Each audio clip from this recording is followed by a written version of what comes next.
Our geography teacher talked about the South China Sea at school today. Why is there such a big fuss? Well, it's about some islands and reefs. It's a long story. Why so long? Because the story began some 2,000 years ago. That's when the Chinese started to sail in the South China Sea and were the first to discover those tiny islands and give them names that have been used till today. What do they go there for?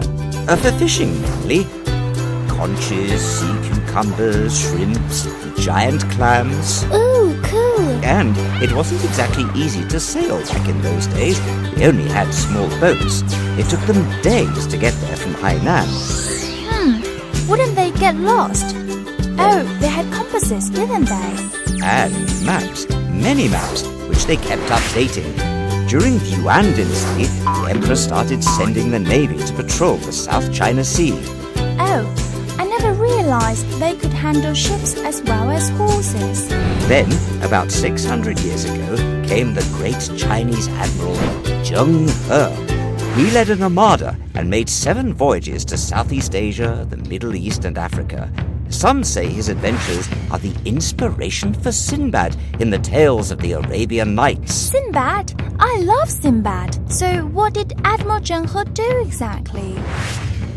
Well, he got rid of pirates in the area, and his great treasure ships were filled with valuable cargoes from China like tea, porcelain, and silks. Can you guess what these were exchanged for? I'm not sure. Fabulous spices, rare gems, and China's first giraffe. Wow, cool. I love giraffes. But Grandpa, all this was a long time ago. Why the big fuss over the South China Sea now? It's quite complicated. You see, the French took away 9 islands in the 1930s. Then came the Japanese, who seized even more. China got them back after the Second World War, and they were recognized as China's on maps. But then, huge oil reserves were discovered there in the late 1960s, and other countries decided maybe they didn't want China to have those islands back after all. I see. So, what happens now? Well, I think those countries should really look at the history. Then they'll see that China was the first to settle there, the first to trade there, and the first to make the area secure.